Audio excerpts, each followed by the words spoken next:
You have to understand, in Islam, Muslims are raised in a very, very oral milieu.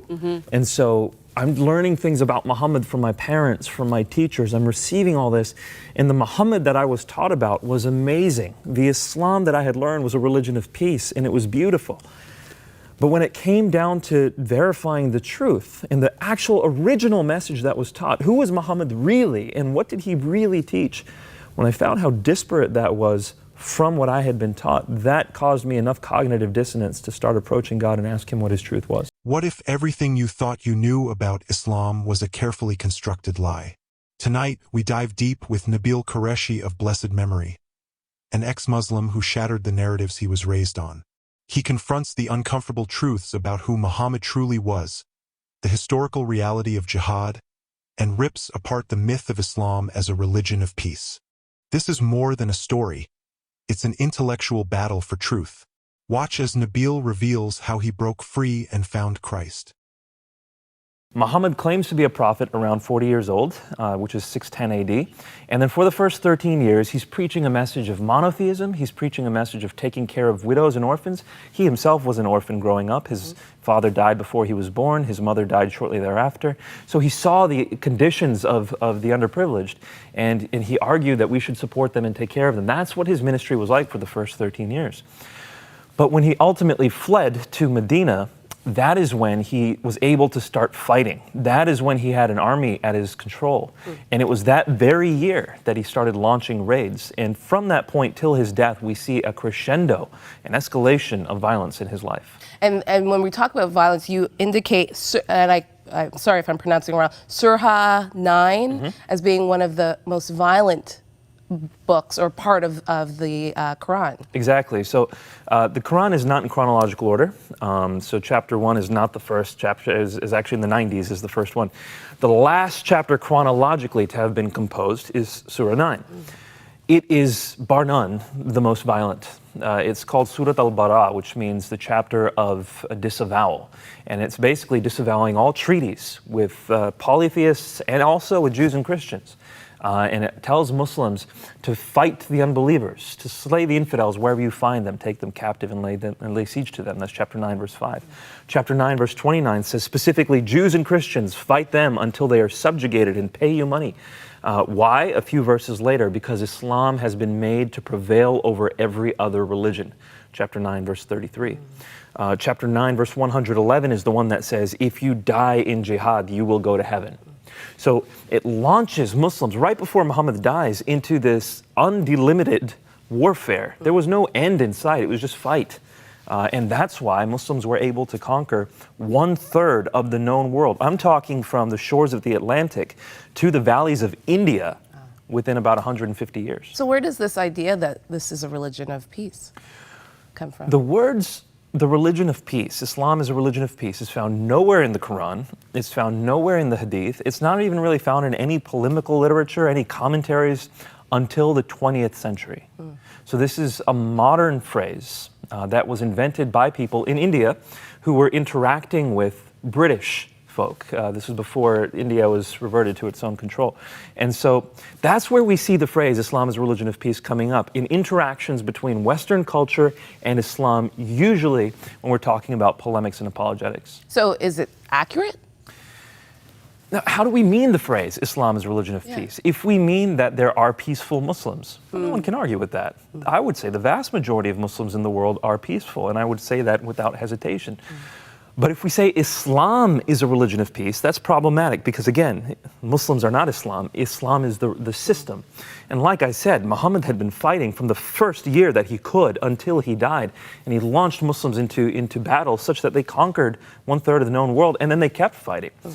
From that time until the fall of the Ottoman Empire, Muslims had a significant degree of military control throughout the world. It's really hard to say in any way that Islam is a religion of peace when we're talking about physical peace. Now, when we talk about jihad, not really considered a violent thing, but more defending a faith. Is that correct? In the West, that's what we were told growing up, that Muhammad only fought defensive battles. He was trying to protect the ummah, the Muslim people.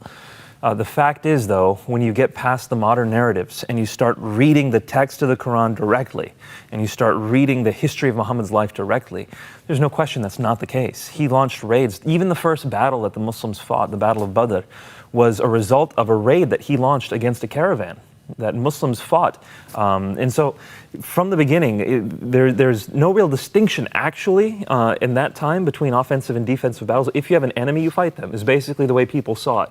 And that wasn't just Muslim, that was everyone back then.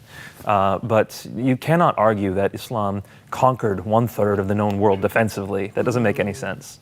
In your book, you also talk about jihad is a defensive move, or could be seen as a defensive move, but it has to be kind of claimed by someone in power. There were rules of jihad that were concretized a few hundred years after Muhammad. So Muhammad didn't lay out these rules per se.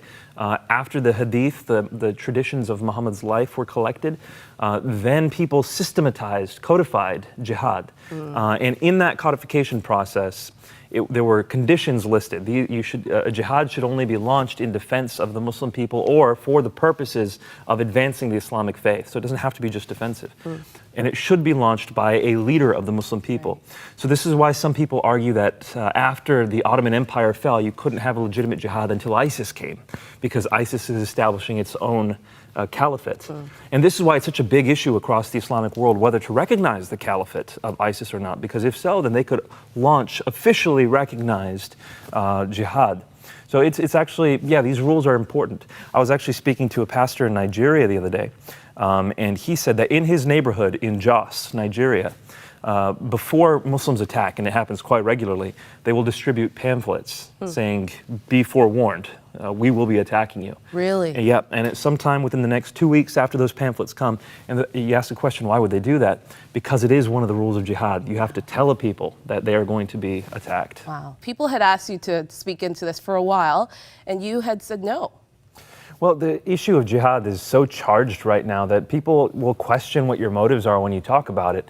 Because on the one hand, if you talk about jihad as if it's a reality in Islam, then you can come under accusations of Islamophobia.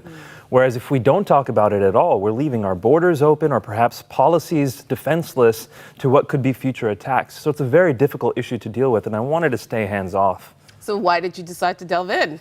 Because after the attacks in Paris, all of a sudden the tension just rose.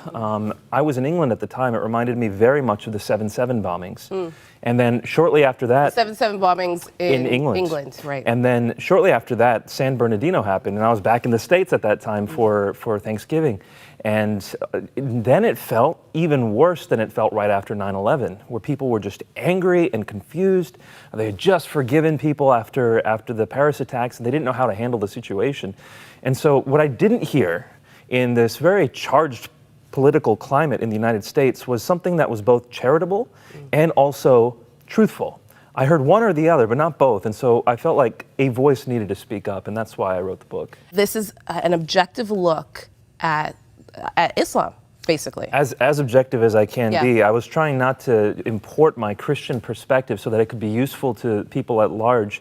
The fact is, when you're looking at Islam's origins, you have texts. You can just read it, and you don't have to put too much of your lens on top of that. How did you become a Christian? You came, as I said, from a devout family. Your mother wears a burqa as well as your sister. So that's an example of how devout your family was. A long line of missionaries, and you become a Christian. And this is exactly why I feel like this is such an important time for us to engage this issue, because for me, a large part of the search happened starting in September 11th.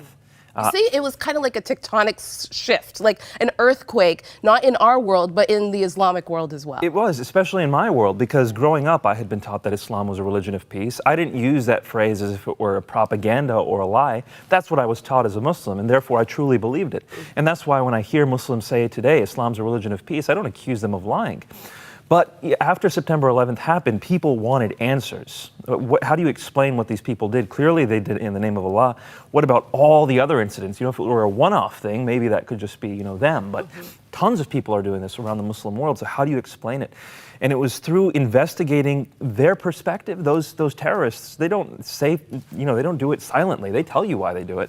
And going back to the history of Islam, looking at the Quran, looking at Muhammad's life to say, what do these texts actually teach? And it was in the course of investigating my faith objectively as possible, that I encountered a violent reality of Islam. Muslims are adherents of Islam, and Islam is the worldview of Muslims, but they are not the same. And you state that Muslims don't believe all the same things. Explain that. Well, Islam is a religion, it's a system, it's a political, socio-religious, legal system. Muslims are people. And if we want to understand this, we can think about, for example, Christianity. You've got billions of Christians around the world, but they don't all believe the same thing. Even if the Bible says something, that doesn't mean all Christians believe it. Far from it. People have different interpretations. Some people might never have read the Bible. Some people might be Catholic and import a Catholic tradition. Some people might be Protestant and import a Protestant tradition. Same way with Islam. You've got Islam, which is the system, and Muslims of all kinds of stripes, denominations, cultural backgrounds, levels of devotion. And so Muslims are all different people, so we should treat them, especially from our perspective as Christians, we should treat Muslims as image bearers of God, broken though they might be. Whereas we can criticize Islam as a system, we should love the people. You've received a lot of backlash because you've spoken out about this. Yeah, the problem is that people will see a criticism of Islam as a criticism of Muslims. And I actually kind of appreciate that, because I like the compassion. I like the idea that we should be looking out for those who might come under the gun for being minorities. So I appreciate that. The problem is, though, that Islam is not Muslims. And so when I'm talking about the Islamic faith, the history of Islam, I'm not criticizing Muslims. My mom is a Muslim. My father is a Muslim. I love Muslim people, but I worry about some of the things Islam teaches, because that can affect those who believe the religion. Explain what jihad is. Now, the term jihad itself means struggle. Now, because of that, some people will argue from the Islamic apologetic side that it's an internal struggle, a spiritual striving against oneself. And technically, it can mean that. But in the Quran, the majority of the times it is used, the vast majority, it implies a physical, violent struggle. And in Muhammad's life, we see that very clearly. When he encourages people to engage in jihad, he means to fight physically, to be ready to go out and emigrate and fight. And so after Muhammad's life, after the Quran, as Islamic tradition was being concretized into Sharia, into Islamic law, a very specific meaning of the word jihad came around, a legal term it became, a doctrine, which is fighting physically for the defense of the Islamic faith, or for the propagation of the Islamic faith. And so that's what jihad ultimately came to mean. But, I mean, it's not something that all Muslims would take on or say that I'm going to... Exactly. You know, not all Muslims are Islamic jurists. Right. They don't know what the tradition is, so they will hear what their imam has told them, or they'll absorb it from their Islamic environment. For example, when I was raised as a Muslim, I was raised in the West. And so in the West, we say Islam is a religion of peace. And so jihad, I interpreted to be a solely defensive endeavor. Whereas in parts of the world that have seen Islamic power for centuries, for example, Arabia, the word jihad is often understood in a different light because of their context. Their leaders will often give a much more historical account of the term jihad, which is one of the things that is enjoined upon Muslims for the sake of the religion. Explain what Sharia law is, because that's another buzzword that we hear a lot as well. So Sharia, specifically in Arabic, means the way, or the way to water. And imagine in the desert what that means. This is how you're supposed to live. This is how you'll receive life from God. So whereas in the Christian faith, the problem with man is sin, which has destroyed us. In the Islamic faith, it's not. The problem with man in Islam is ignorance. And so Islam teaches if you just know the way to live, then you will please God and you can earn your way into heaven, more or less, with God's grace. So that is why Sharia is so important. Muhammad tells people exactly how to live, what to do, whether you can wear gold or not as men, how many women you can marry, how many times a day to pray. That's all Sharia. As a part of understanding the codification, the law of Sharia, different schools of Islam developed. 4 Sunni schools in one branch of Islam, which is called Shia Islam. All of those see Sharia slightly differently. Major overlaps, for example, all 5 schools of Sharia teach that if you leave Islam, you can be killed for it.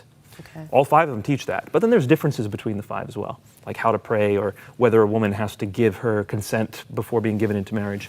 So That's how Sharia differs, and it's directly related to jihad as well, because the extrapolation of jihad from the Quran and the Hadith depends upon one's view of Sharia. And it depends on what the imam or the jurist of that particular school is teaching. Exactly. So one school could teach a certain thing that's different than... Now, and Maggie, this is an extremely important point. Yeah. I'm glad you brought this up, because what has happened is these schools of thought, which were organically developed over centuries, are now moot.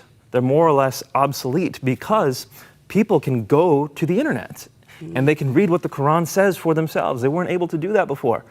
They can go to the Hadith and read the Hadith for themselves. And so that people are now bypassing all these traditions, going straight back to the Quran and the Hadith. They're seeing the tremendous violence that are found in Muhammad's life and in the Quran. And that is causing them to do one of three things. It's causing them to either become nominal and say, I'm hands off, I don't want to do this. It's causing them to become apostates like me. I saw the violence and I said, this is not the true religion. Or it's causing them to become radicalized. They're saying, this is what Islam teaches, well, that's my religion, I have to follow it. And that's why we're seeing this upsurge, not just in radicalization, certainly we are, but also in people leaving Islam and in people becoming nominal. You say in the book, too, that you would encourage a reimagination of Islam. Explain that. Yeah, so when we use the term reformation, we assume that means making something peaceful. Yeah. Whereas in reality, the term reform is implying to go back to the origins and to reform around that. And so whereas in Christianity, when we reformed, it meant going to Jesus' teachings and seeing that he taught a religion of peace. Jesus did.